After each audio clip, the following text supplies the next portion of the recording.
너무 지금 뜨거운 현안이 돼 있어서 어떤 우선 오늘 아침에 9시 40분에 원칙과 상식 세 분의 국회의원이 탈당을 했는데 윤영찬 의원은 탈당을 하지 않았습니다. 9시 02분에 본인은 잔류하기로 했다. 민주당에 남아서 계속 활동을 한다라는 입장을 밝혔는데 이거 어떻게 보십니까? 그러니까 원칙과 상식 네 분이 이제 행동 통일을 네. 하는 걸로 알았거든요. 네. 그리고 저도 어저께까지 이제 네 분이 탈당을 하시는구나 이렇게 네. 생각을 했는데 저도 아침에 보도를 보니까 윤영찬 의원이 이제 잔류하기로 했다고 네. 페이스북에 입장을 밝혔더라고요. 네.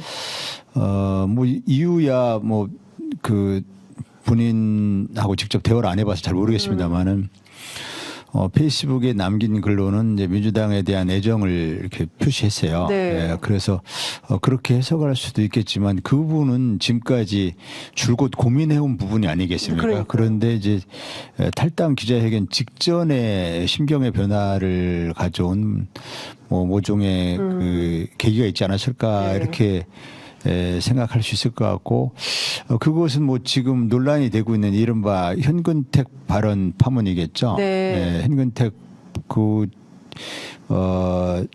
변호사가 지금 그 출마 예상되는 지역구가 윤영찬 의원 지역구지 않습니까? 성남권. 네. 네.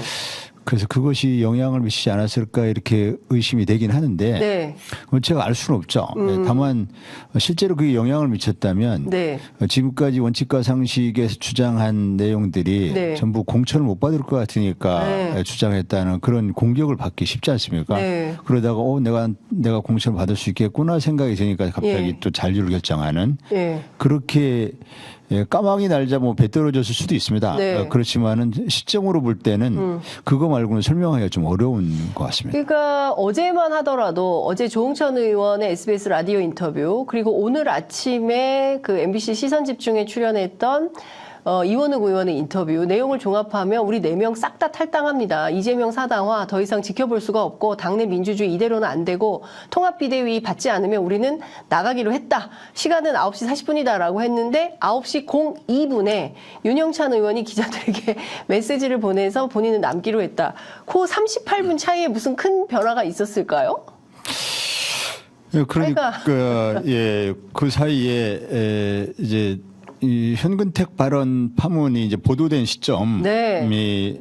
어제죠. 어제였지 않습니까? 네. 그래서 그거 가지고 아마 밤새 고민을 했다고 보는 것이 그냥 그 상식을 가진 국민들이 그렇게 네. 바라볼 것 같아요. 그러니까요. 뭐 제가 윤영찬 의원하고 대화를 안 해봐서 모르죠. 또 본인이 그렇게 설명하고 있지 않으니까 알 수는 네. 없지만 예. 이제 정황상 네, 공천 말고는 달리 설명할 뭐가 없다. 뭐 없어요. 뭐 다른 개연성이 있거나.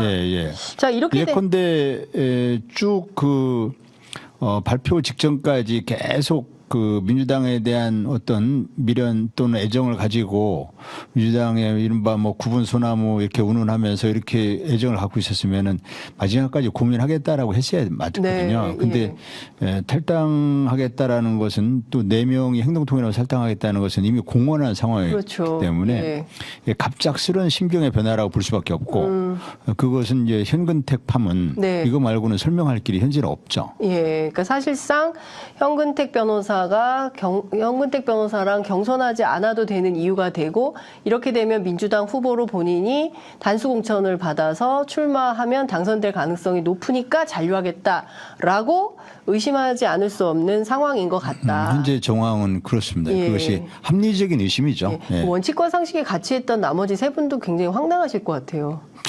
그분들도 몹시 당황하셨을 것 같아요. 기자들한테 왜 우리한테 이걸 물어보냐. 나도 오늘 지금 알았다. 막 이렇게 백브리핑 들어오는 걸 보니까 매우 당황한 눈치더라고요. 그분들에게도 이제 설명을 하기 어려웠겠죠. 윤영찬 의원께서도. 그리고 설명하기 어려웠을 것이고 그 설명을 듣지 못했을 겁니다. 그분들도 그냥 나는 동참하지 수 없다라는 것만 통보를 받았을 것 같아요. 아니 의원님. 정치가 이래도 됩니까? 정치가 이래도 됩니까? 이거 예전에 노무현 대통령이 회의가 이래도 됩니까 했던가? 이렇게 어쨌든 그런 발언을 하셨다고 뭐 대화 토론 뭐 이런 게 있어야 되지 않냐. 예. 정치는 뭐 여러 가지 그 정치학에서 얘기하는 뭐 가치의 권위 있는 배분 네. 뭐 이런 그런 여러 그 정치를 정의하는 다양한 표현들이 있지만 한편 그 프랑스의 그 저 좌파 정치인 그분 이름이 누구죠? 그 유명한 어쨌든 당대 최고의 좌파 이론가였던 네. 그 프랑스 정치인이 예. 그 정치에서 제일 중요한 게 뭡니까?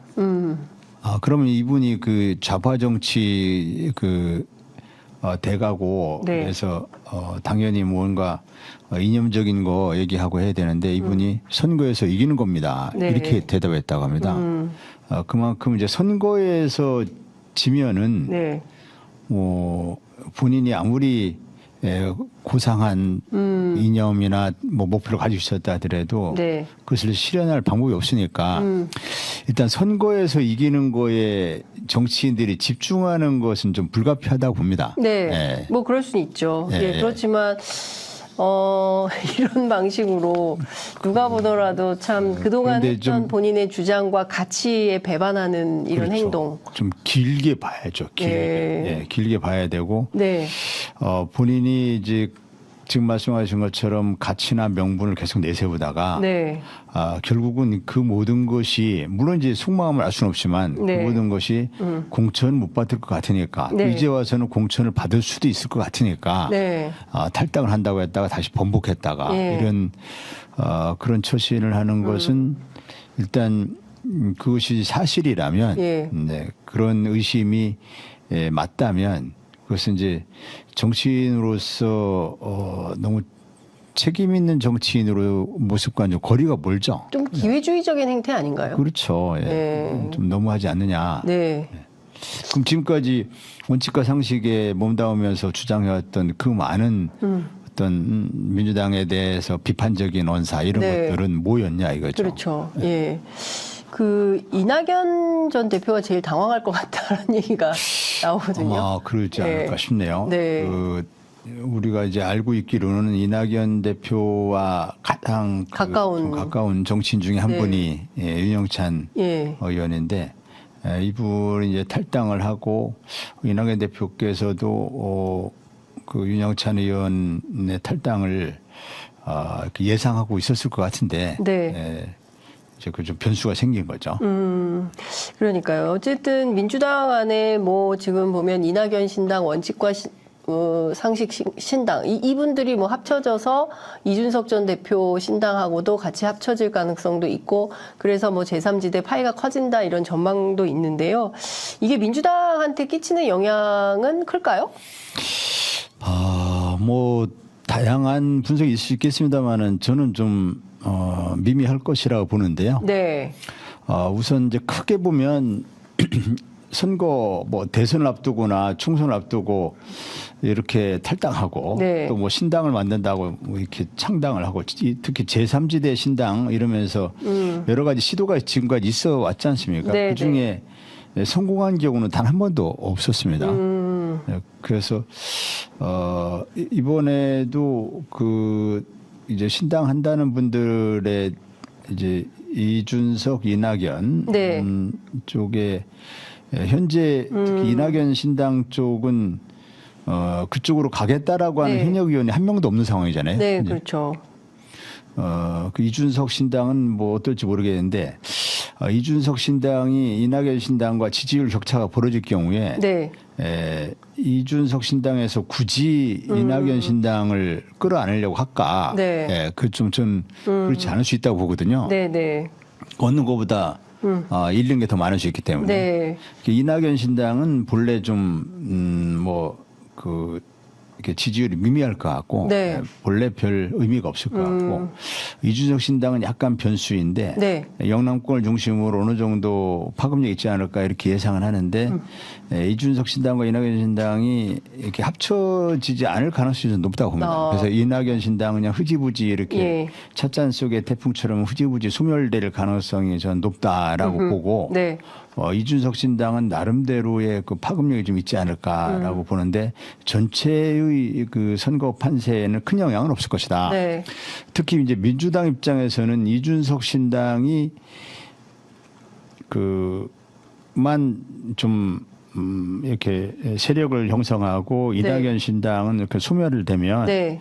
이준석 신당이 물론 2030의 지지층을 가져갈 가능성이 좀 가장 높죠. 네. 그러긴 하지만 민주당 지지층보다는 국민의힘 지지층을 그쪽을 가져갈 가능성이 높기 때문에 네, 네. 민주당으로서 그렇게 불리한 건 정부는 아니다. 아니다. 예, 네. 불리하게 볼 일은 아니다. 네.